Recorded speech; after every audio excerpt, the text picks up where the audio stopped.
चरम के शान बन गए।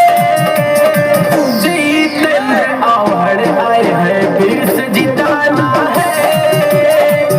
मुमरा और कलवा को फिर चमकाना है।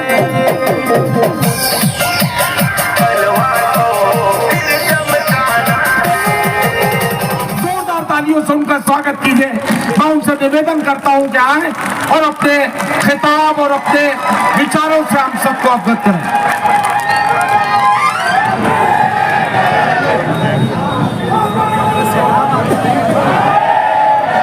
मेरी आवाज जहां तक पहुंच रही है, मुंब्रा के मेरी माओ का, मेरी बहनों का, आदरणीय बुजुर्गों का, नौजवान दोस्तों का और प्यारे बच्चों का मैं क्रांतिकारी इस्तकबाल करता हूं, आपका हार्दिक अभिनंदन करता हूं।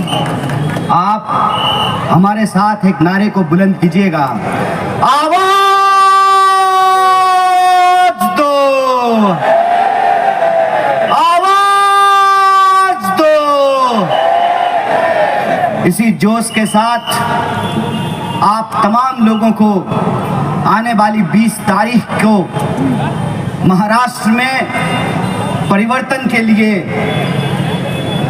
वोट करना है और आप लोग ये काम करेंगे। मैं इस संबंध में आपको कुछ बताने और समझाने नहीं आया हूँ। मेरा मानना है कि सियासी तौर पर आप तमाम लोग समझदार हैं। मेरी इतनी औकात नहीं है कि मैं आपको समझा सकूं कि आपको क्या करना चाहिए, लेकिन जब भी मुमरा आने का मौका आता है मैं चूकता नहीं हूं और मैं हर बार मुमरा आता हूं। मुमरा की हर लड़ाई में, हर संघर्ष में आपके साथ शरीक होता हूं, शामिल होता हूं। एक बार फिर हम अपने सम्मानित मंच को, हमारे सारे नगर सेवक को, हमारे बीच बनारस से आए हुए उत्तर प्रदेश कांग्रेस कमेटी के अध्यक्ष बड़े भाई आदरणीय अजय राय जी को मैं तहे दिल से शुक्रिया अदा करता हूं कि आपके बीच आने का मौका मिला है। कह रहे हैं भाई साहब कि पिछली बार चुके थे। अरे पिछली बार एक सभा में नहीं आए, उसका जुर्माना ये है कि दिन भर 10 सभा आप लोगों ने हमसे करवाया था। साथियों, मैं आपसे सिर्फ 3 बात कहना चाहता हूं। पहली बात तो ये कि आप सब लोग सियासत को बड़े गौर से देख रहे हैं। आप सियासत समझते हैं, आपको समझाने की जरूरत नहीं है। लेकिन मैं जो महाराष्ट्र के अलावे दूसरे राज्यों में घूम करके आया हूं, उससे एक सबक लेकर के आया हूं और मैं आपके सामने रखना चाहता हूं। पहला सबक ये है, ताजा तरीन घटना है हरियाणा का। हरियाणा में इंडिया अलायंस जीत रही थी, हमारी सरकार बन रही थी, तमाम सर्वे और रिपोर्ट कह रहे थे कि हम चुनाव जीत रहे हैं। गड़बड़ कहाँ हुई? गड़बड़ ये हुई कि हर किसी को ये लग रहा था कि हरियाणा जीत ही रहे हैं, इस सीट पे कुछ और हो जाएगा तो क्या फर्क पड़ता है। मैं कहता हूं, बूंद बूंद अगर घड़ा भरता है तो बूंद बूंद घड़ा खाली भी होता है। लोकतंत्र की सियासत में, जमहूरियत की सियासत में यह बात हमेशा समझना चाहिए कि हर वोट इंपॉर्टेंट होता है, हर सीट इंपॉर्टेंट होता है। जैसे इमारत को खड़ी करने के लिए हर ईंट जरूरी है, वैसे ही बहुमत के लिए हर वोट जरूरी है, हर आमदार को जीतना जरूरी है। इस बात को बस आप याद रखिएगा। और दूसरी बात, मैं महाराष्ट्र के अलग अलग इलाकों से घूमते हुए आपके बीच हाजिर हुआ हूँ।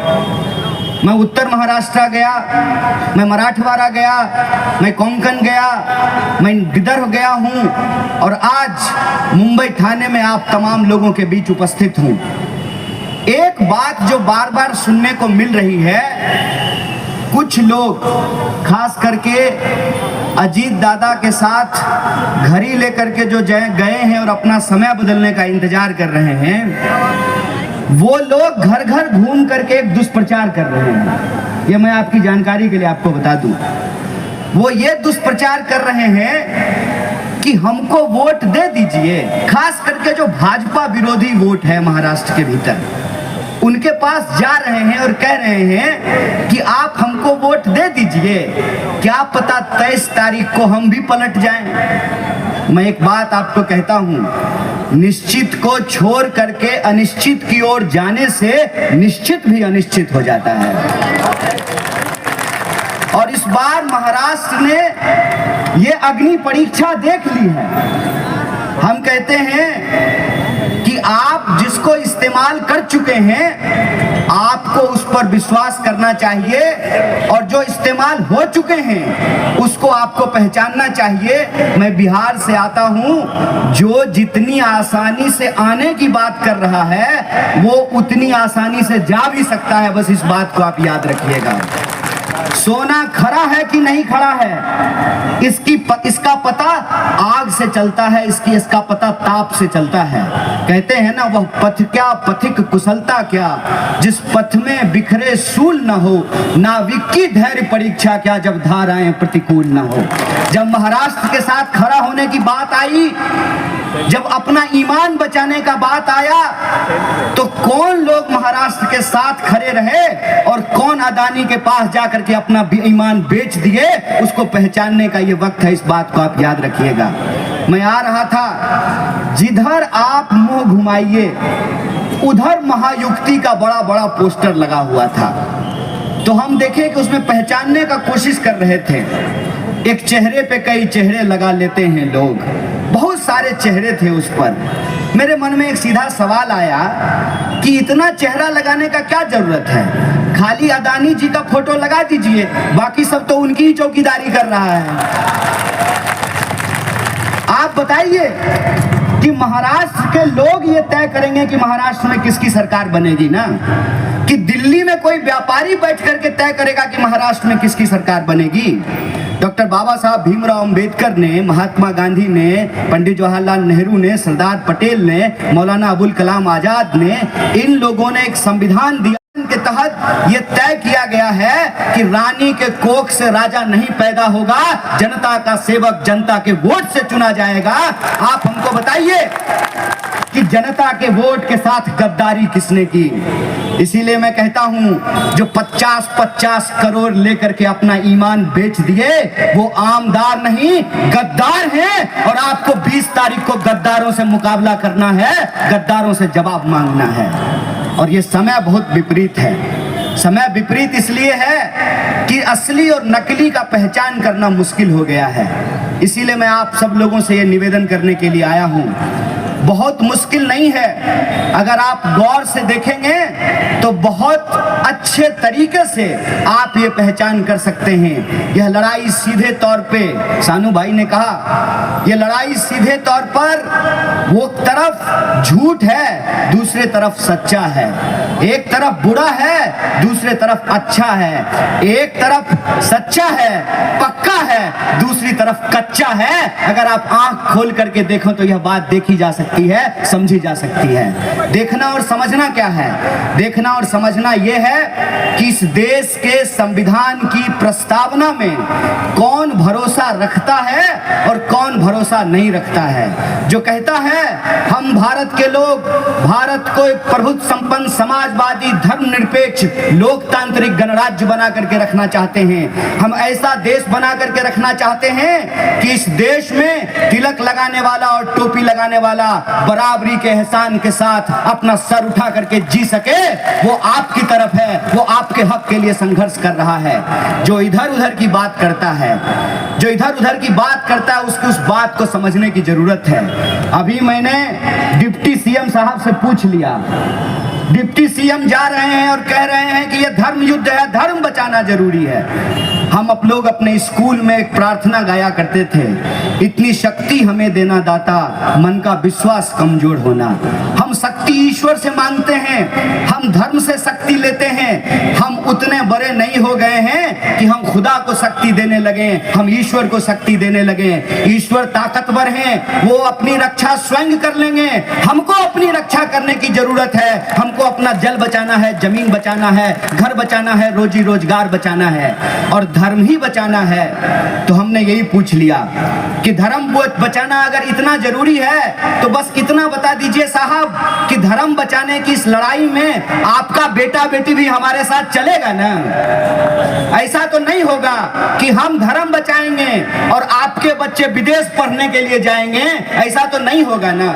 यही सवाल जब मैंने पूछ लिया तो फडणवीस साहब फूफा की तरह वीडियो चैनल पर रो रहे थे, हूं कर रहे थे।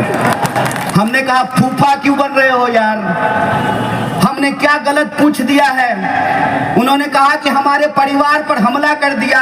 हमने कहा कैसे हमला कर दिया भैया? हमने तो इतना ही पूछा ना कि हम धर्म बचाएंगे और आपके घर के लोग रील बनाएंगे, हमने इतना ही पूछा। अगर रील बनाना खराब बात है तो मत बनाइए, अगर रील बनाना अच्छी बात है तो इसमें बुरा मानने वाली क्या बात है? और रील तो हर कोई बनाता है, आजकल तो हर कोई रील बना रहा है, आजकल तो रेल मंत्री भी रील ही बना रहे हैं। तो कई बार कंफ्यूज हो जाते हैं कि रेल मंत्री हैं कि रील मंत्री हैं। हमने कोई गलत बात तो की नहीं, तो ये हूं करके रोने लगे।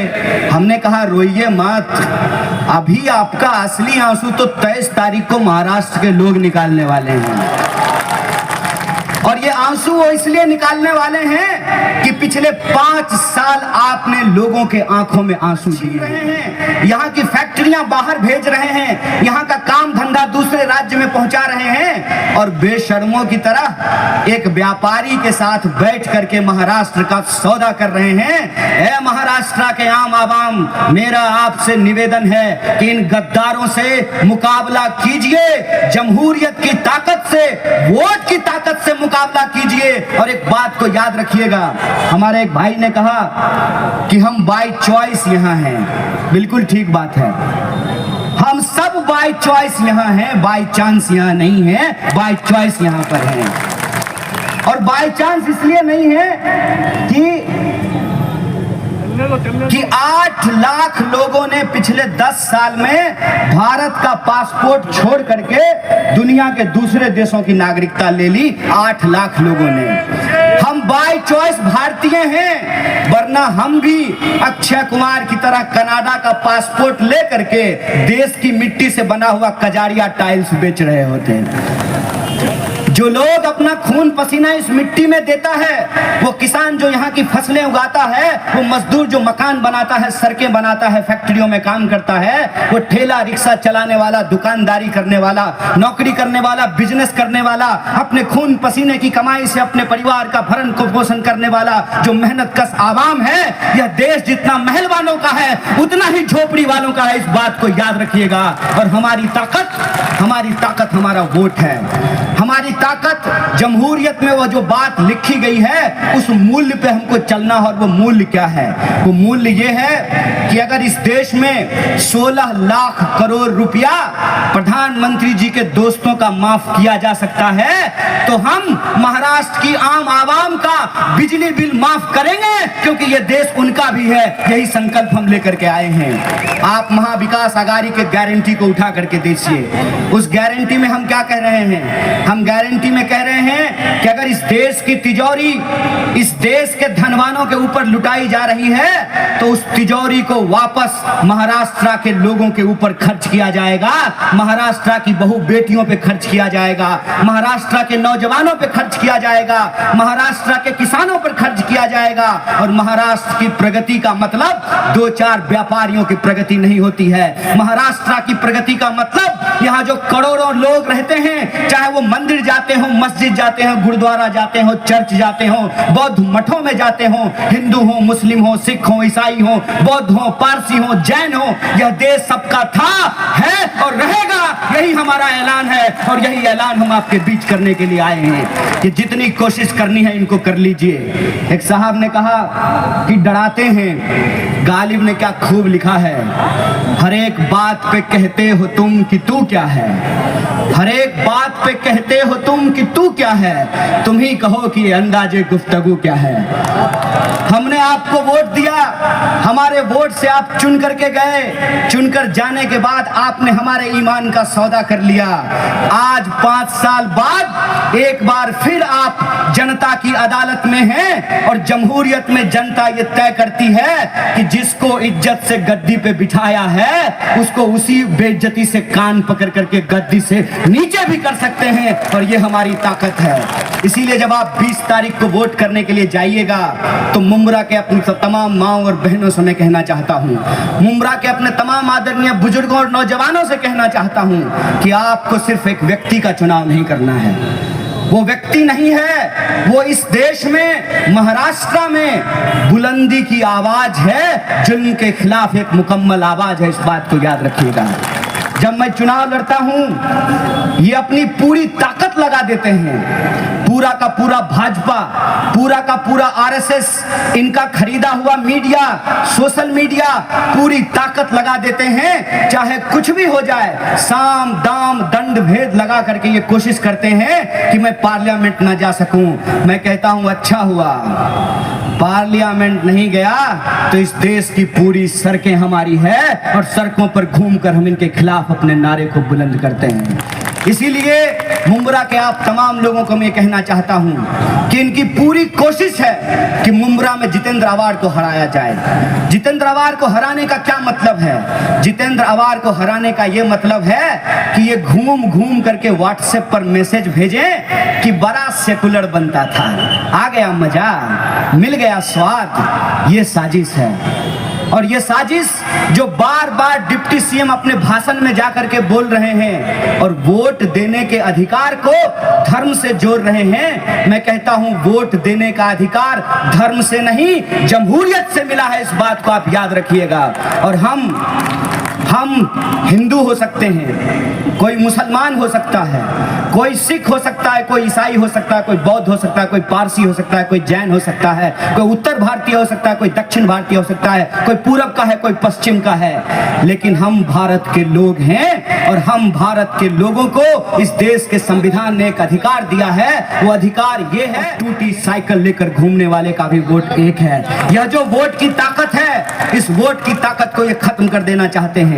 ये चाहते हैं कि इस देश में धर्म के नाम पर सियासत हो, और धर्म के नाम पर जब सियासत होती है तो उसका सबसे मजेदार बात देखिए क्या होता है। आप जमीन पर एक काम मत कीजिए, आप जमीन पर जनता के लिए एक काम मत कीजिए, बस चुनाव में ऊपर वाले का नाम लीजिए। जमीन पर आपका कोई काम किया हुआ नहीं है, कोई आपसे पूछने वाला नहीं है। इसीलिए मैं आप सबसे ये कहने के लिए आया हूं, महाराष्ट्र के भीतर एक एक सीट को जीतना जरूरी है। एक एक सीट को जीतना इसलिए जरूरी है कि अगर हम महाराष्ट्र में चूके तो महाराष्ट्र की जो धन संपदा है उसको लूट करके ये अपनी तिजोरियां भरेंगे। और आप देखिए कि पैसा किस तरीके से पानी की तरह बहाया जा रहा है। इसीलिए मेरा आप तमाम लोगों से निवेदन है कि वो अगर अपने बच्चों के भविष्य के बारे में सोच रहे हैं, हमको महाराष्ट्र में एक ऐसी सरकार चुननी है जो हमारे बच्चों के भविष्य के बारे में चुने। इसीलिए मैं आप सबसे ये निवेदन करने के लिए आया हूं कि जब आप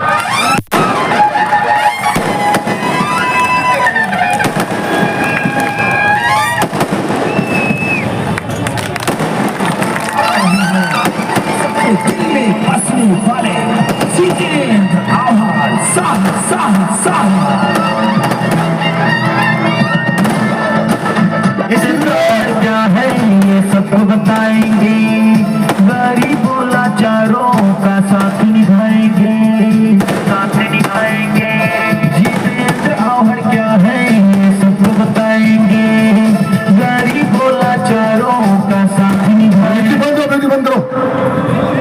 इसीलिए मैं आप सबसे निवेदन करने के लिए आया हूं कि पूरा देश देश महाराष्ट्र की तरफ देख रहा है, पूरा देश मुंब्रा की तरफ देख रहा है कि मुंब्रा की जनता क्या फैसला लेती है। मेरा आपसे निवेदन है कि पिछली बार आपने 78,000 का मार्जिन दिया था, इस बार कम से कम इस बार का आंकड़ा 1 लाख पार कीजिएगा। बोलिए, ऐसा होगा कि नहीं होगा? पीछे तक हाथ दुआओं में उठनी चाहिए। हमारी आवाज जहां तक जा रही है, हाथ उठिए, ये हाथ उठे और इस देश को एक संदेशा जाए कि मुंब्रा एक बार फिर से इतिहास बनाने के लिए तैयार है। और इतिहास बनाना इसलिए जरूरी है कि डॉक्टर बाबा साहब भीमराव अंबेडकर ने एक बात कही है। डॉक्टर बाबा साहब भीमराव अंबेडकर ने कहा है कि जो पीढ़ी अपना इतिहास नहीं याद रखती, इतिहास उस पीढ़ी को भुला देता है। महाराष्ट्र के पास मौका है, इस बार गद्दारों को जवाब देना है और महाविकास अघाड़ी की सरकार बना करके चौथी बार जितेंद्र आवाज साहब को आमदार बनाना है। और ऐसा आमदार जो रुपए पे नहीं बिकता हो, जो किसी की लाठी से नहीं डरता हो। और मैं कहता हूं, मैं जेल घूम करके आया हूं, जेल इतनी भी बुरी जगह नहीं है। जब सत्ता जुल्मियों की हो, जब दौर जुल्मतों का हो, तो जेल जाना दुख की नहीं, आनंद की बात है। इस बात को याद रखिएगा। और जो आपको डरा रहे हैं, खाया हुआ शरीर और खाया हुआ शरीर छुपता नहीं है। आपका काम, आपका सिग्नेचर है। आप बिंदास बोलिए, बिंदास लड़िए। मुंब्रा की जनता हमारे साथ है, मुंब्रा की जनता आपके साथ है। क्या मैं झूठ बोल रहा हूं? सच बोल रहा हूं ना? तो आपकी आवाज में इतनी बुलंदी हो, मुंबई तो क्या, यह गूंज दिल्ली तक पहुंचनी चाहिए। आप हमारे साथ नारे को बुलंद कीजिएगा, महाविकास अघाड़ी चा, महाविकास अघाड़ी चा। और आप 20 तारीख को 1 नंबर पर बटन दबा करके 1 नंबर आदमी को 1 नंबर रखना है। यही अपील हमारा आप सबसे है। बहुत बहुत शुक्रिया, बहुत बहुत धन्यवाद। आप तमाम लोगों का धन्यवाद कहते हुए मैं आपसे विदा लेता हूं। इनकलाब जिंदाबाद। जय हिंद, जय महाराष्ट्र।